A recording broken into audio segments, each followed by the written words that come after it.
Pat, ba't ganun? Akala ko mahal niya ako. Bakit ginawa niya ako lokohin? Eya, sinabi ko naman sa'yo, di ba? Hindi sapat yung pagmamahal na binigay mo sa kanya. Kundi yun sapat para sa kanya. Hindi siya worth it. Hindi kanya deserve. Sakit-sakit pa, ang hirap. Lahat na lang ng pangarap namin nawala na parang ganun lang. Kaya nga nandito ako para sa'yo, di ba? Sasamahan kita hanggang dulo. Nandito ko lagi para sa'yo, Eya. Salamat Gusto ko rin magkaroon ng kaibigan na katulad mo, Ate Pat. Kasi kinigure at minamahal mo yung best friend mo. Ganun talaga, Chloe. Kapag magkaibigan kayo, mag-best friend kayo, dapat turing mo siya parang magkapatid lang. Ikaw talagang idol ko, Ate Pat. Ikaw ang best friend sa buong mundo.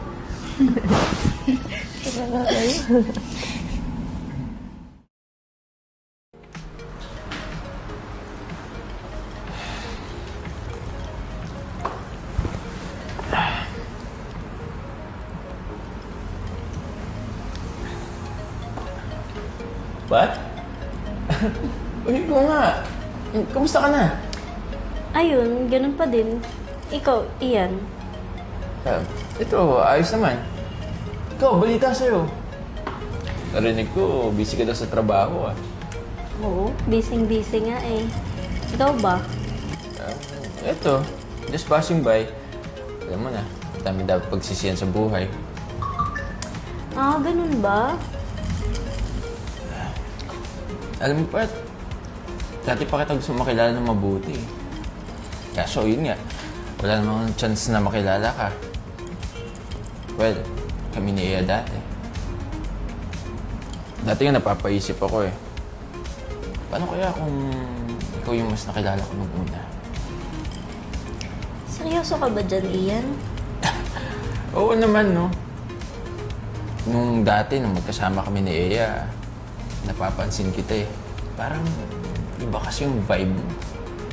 Baka nakakalimutan mo, best friend ko si Iya. Alam ko naman yun. Pero wala naman na kami ni Iya, di ba? Ikaw ba?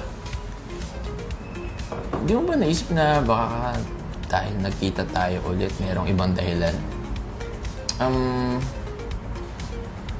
Sa tingin ko, kailangan natin mapag-usapan sa mas pribadong lugar. Mapapromise mo bang walang makakaalam ng pinag-usapan natin? Oo naman! Basta sumama ka lang sa akin sa lodge. Sigurado ko magkakaroon tayo ng good time together. Tara.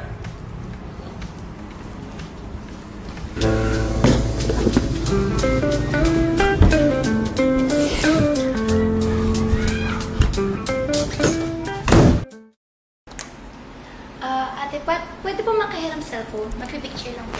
Oo naman, ba't hindi? Thank you. Kuha lang ang tubig ah. Po. Iya, picture po tayo. Ay, sige.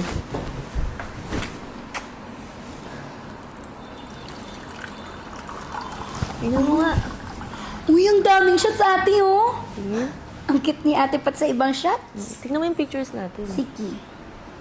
Pero, teka.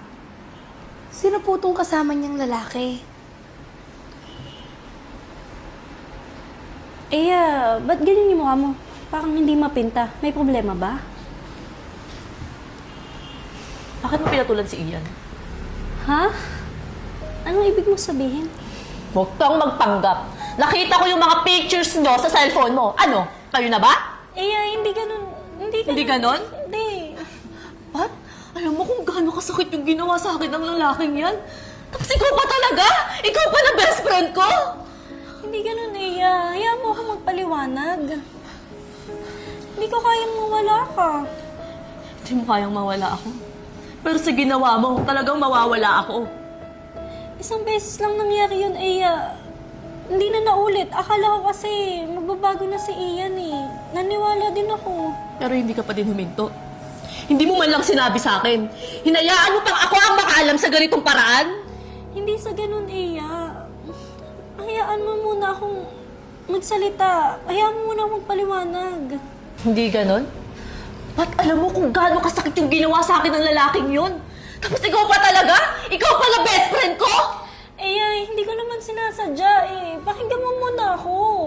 Hindi sinasadya? Ano akala mo sa akin? Tanga? Hindi naman sa ganun. Sabi kasi ni Ian, magbabago na daw siya eh. Tsaka, hindi ko sinasadya, promise. Talaga? Hindi mo man lang sinabi sa akin agad. Sa ganitong paraan ko pa talaga nalaman. Sasabihin ko naman dapat sa'yo eh. Pero, natatakot ako na magalit ka. Ate, okay lang po ba kayo? Nag-aaway po ba kayo? Okay, Chloe?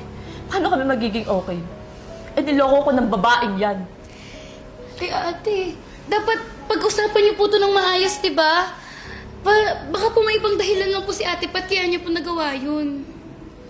Oo, Iya. Pasensya na. Hindi ko na maulit.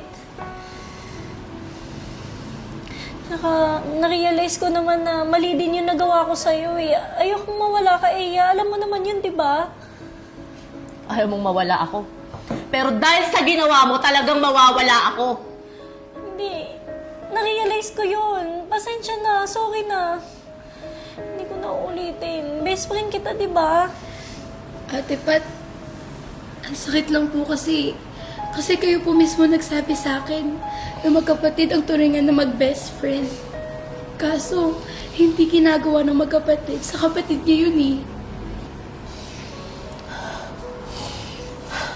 Hirap magtiwala ulit, Pat. Kasi hindi naman basta-basta yung ginawa mo. Pero mahalaga ka sa akin eh. So, nabigyan mo muna ako ng oras. Nakapag-isip-isip. Sorry Ate Pat pero hindi na ikaw yung idol ko. At para sa akin, hindi na rin ikaw yung best friend sa buong mundo. Sige na, Pat. Umalis ka na. Umalis ka na, please. Umalis ka na.